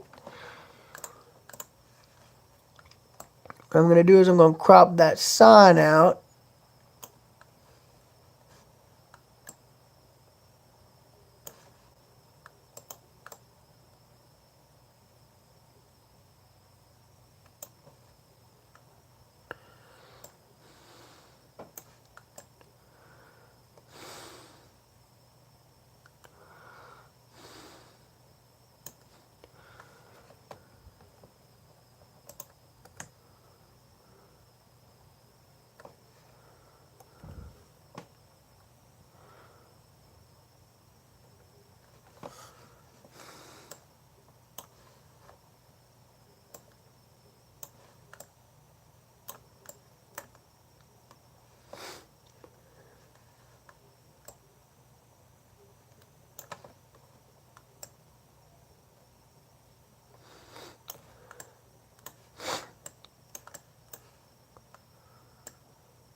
It's alright, Ace.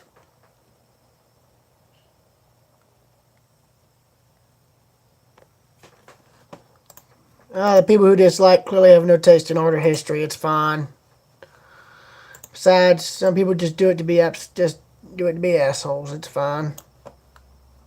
Excuse my language, but I mean it's true. I mean some people do it just to be cruel.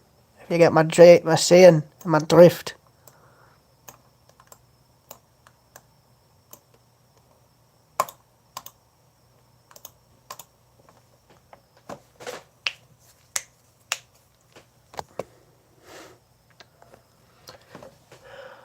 Ignore them.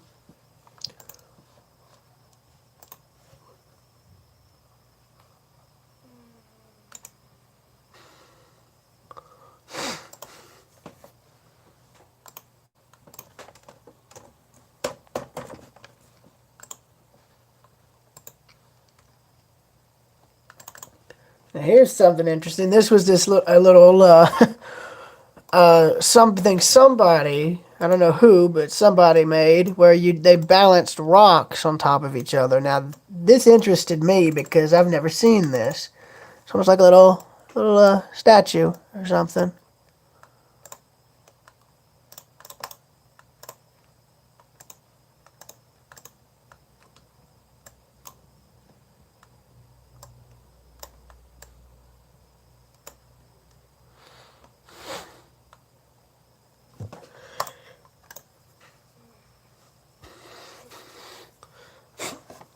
Now, before you ask, I'm probably going to just include the color versions of the pictures, unless you guys want me to include the black and white versions of the prints. But don't expect to find any way to take them. I'm probably going to be making them to where I'm going to probably put a little blurb on them below all of them, pointing out who took them. Sorry, y'all. I got to, okay?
Exactly.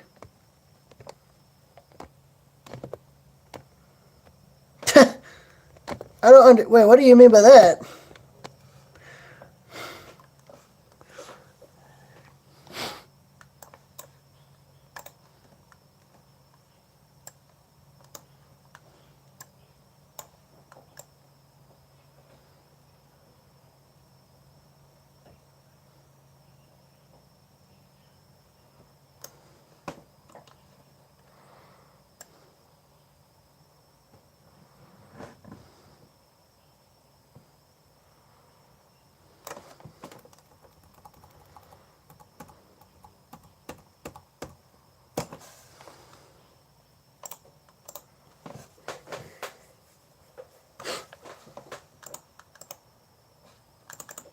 Right now, I also took an identical version of this on my phone.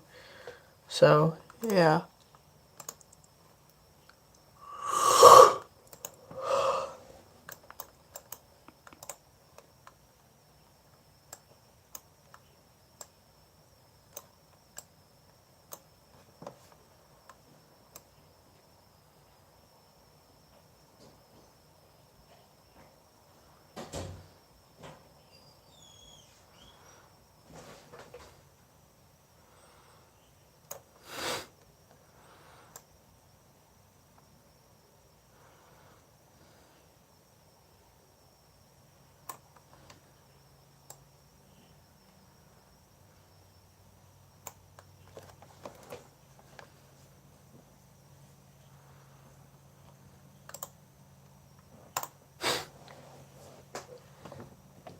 What I'd hope to do is, I hope I could come back here in the wintertime when all of the vegetation has either died down or died out for the season.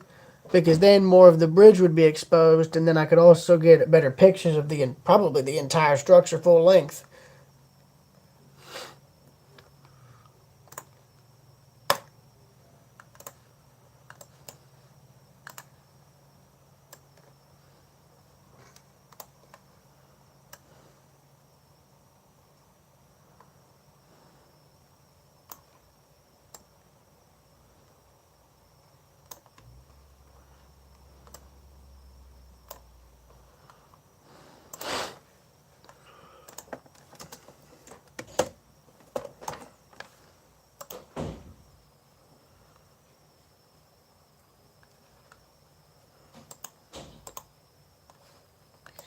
Right. And that there is all she wrote. And there's the total number of photos that are left after everything's done, like including copies and black and both color and that's after everything's done. You know, after getting all the edits done. That's a total of 48 photos.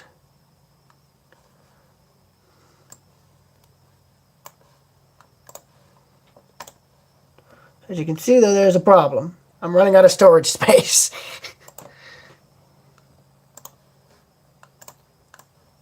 Nah! Alright, this totally is not going to crash my computer. Let's see.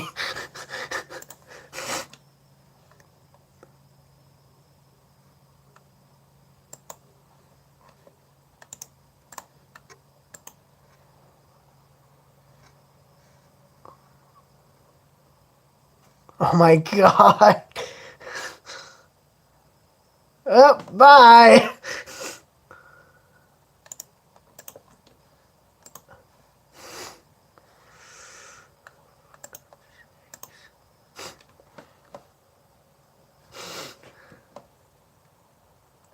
It's like, yeah, bye. What the? What the hell? What the hell? This is going so fast.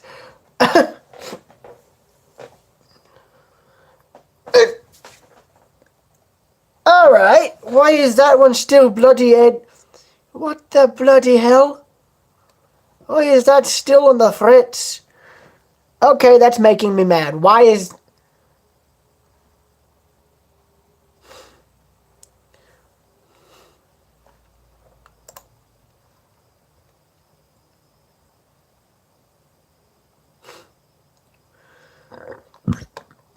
Excuse me.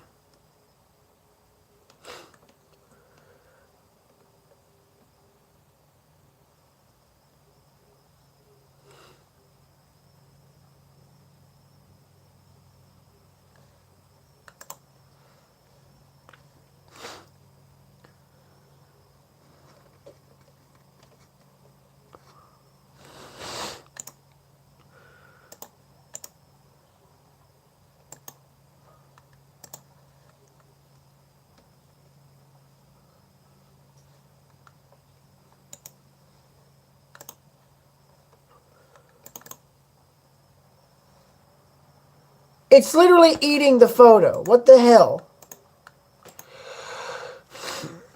Alright, this calls for a freaking restart.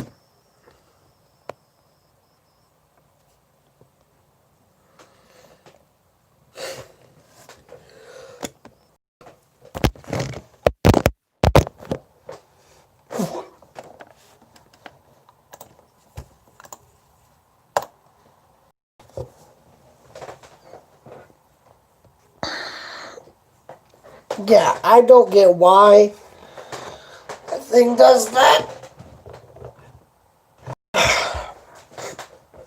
Makes me mad, though, that it does. Really mad, because that photo was meant to be something interesting, and I can't exactly go back out there and recreate it.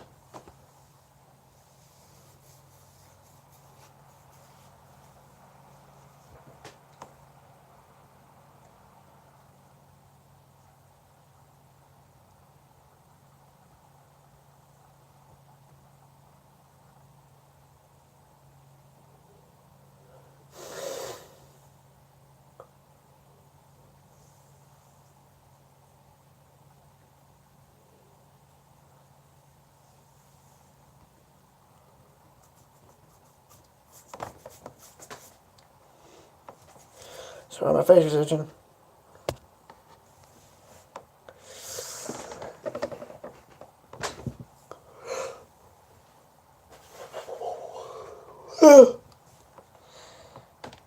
So I'm not going to be done driving yesterday. Yesterday's not going to be the last bit of practice driving I do. My dad's mother's going to be getting me tomorrow, and we're going to be taking the truck. So we'll just have to wait and see. Yes. So we'll just have to wait and see on that.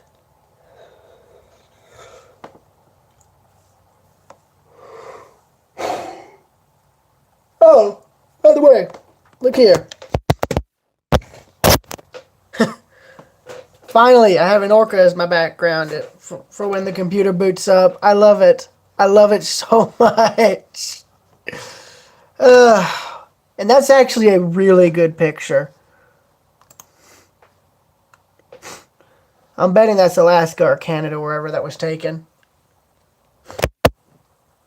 Haha, you ain't gonna get my password, suckers. Yeah. Don't bother. I'm not showing the password, so sorry, buddy.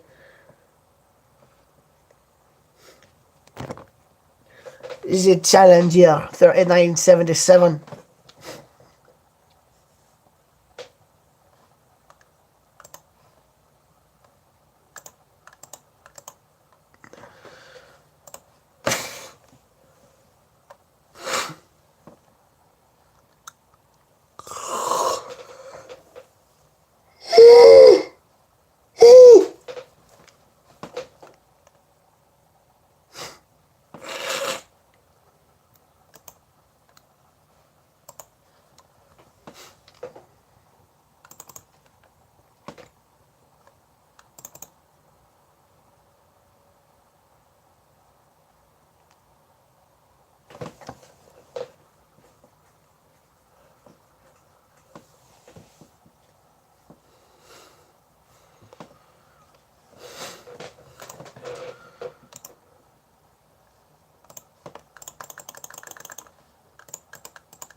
Yeah, see, I don't get this.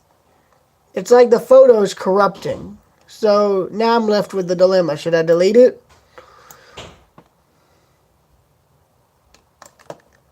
Or should I keep it?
What is it really resentful right now?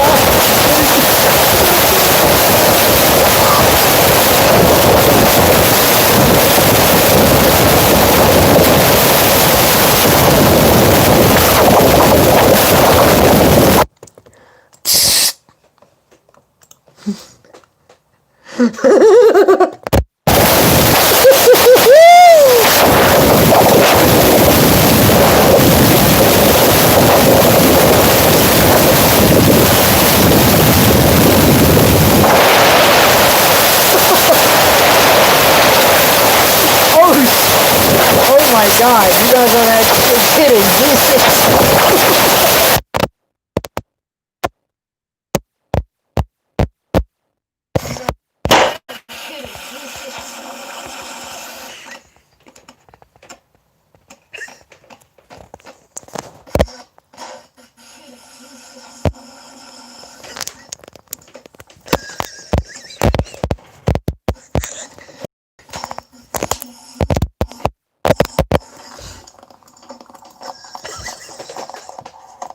Oh my god.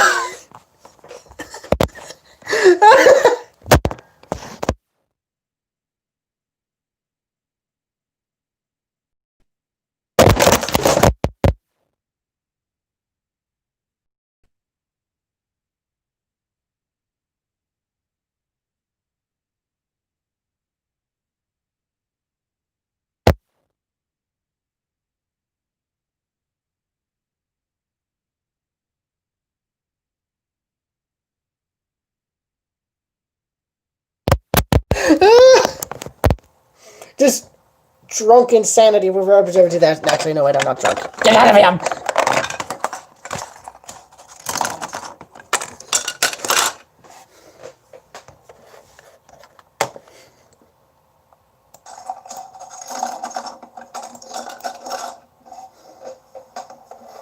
Right. At least it's not RIP headphone users now.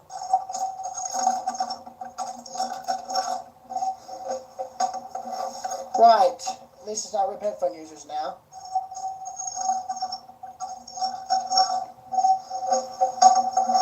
Right. At least it's not RIP headphone users now.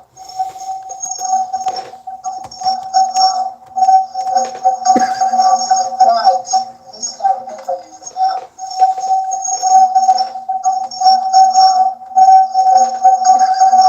Right. Mic reverb though.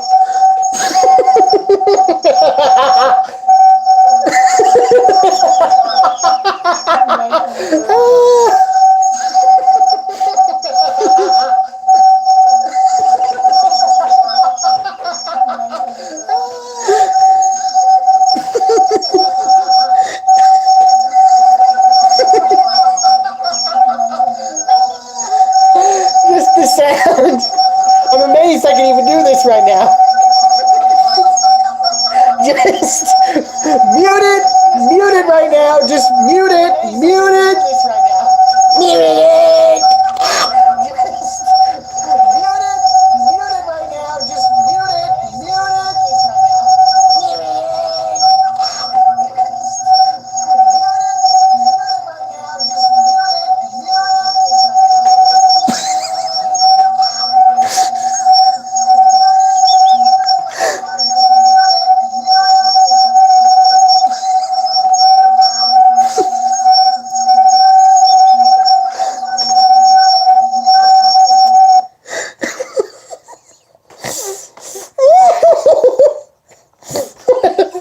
I'm sorry. I can't believe that I can actually even do that sort of thing. No shit. They went from photos to just RIP headphones instead.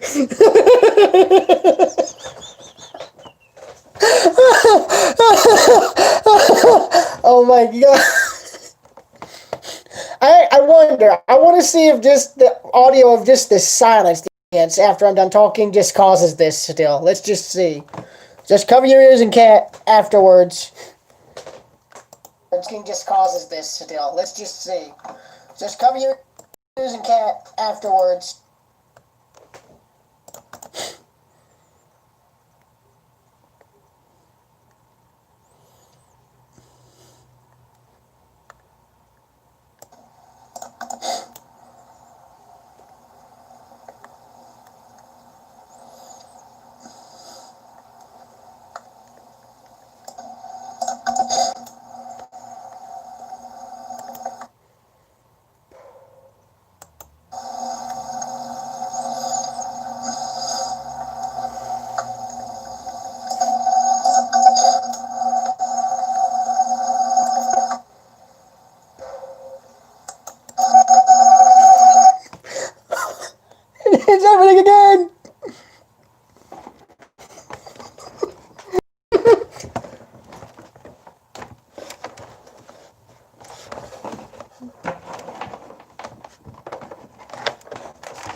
Welcome to General Insanity.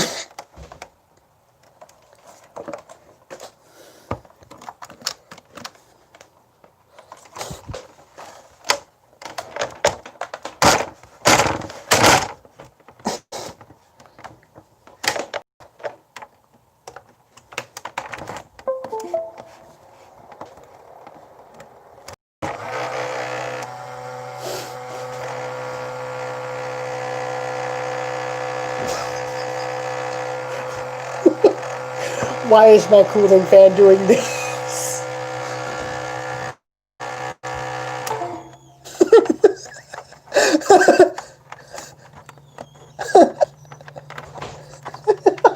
Welcome to just General Insanity with Railroad Preserver 2000. Welcome to just General Insanity with Railroad Preserver 2000. Welcome to just General Insanity with Railroad Preserver 2000.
Not really.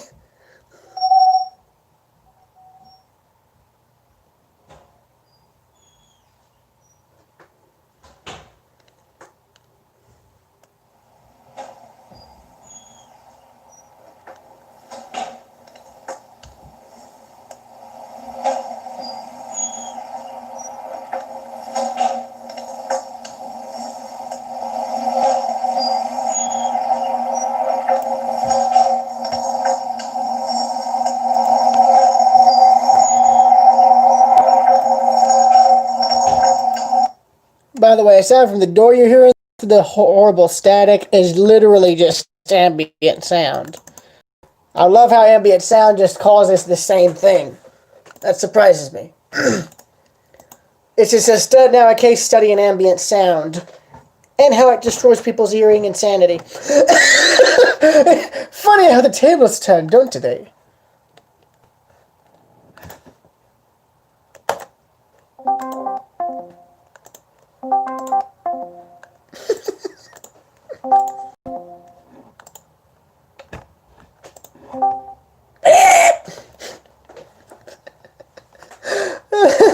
Who the hell is that?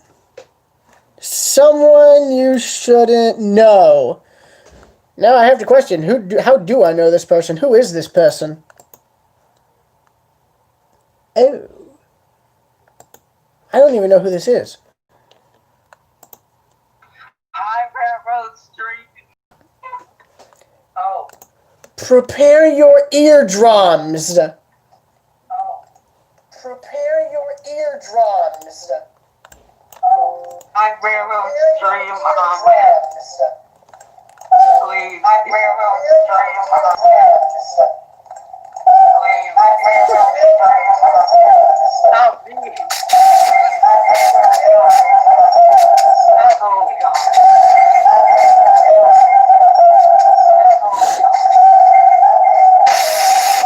Welcome to death. Just welcome to hell. Audio edition.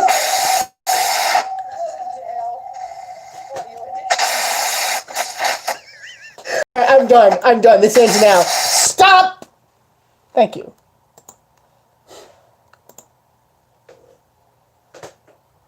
Right. Please, cut it back to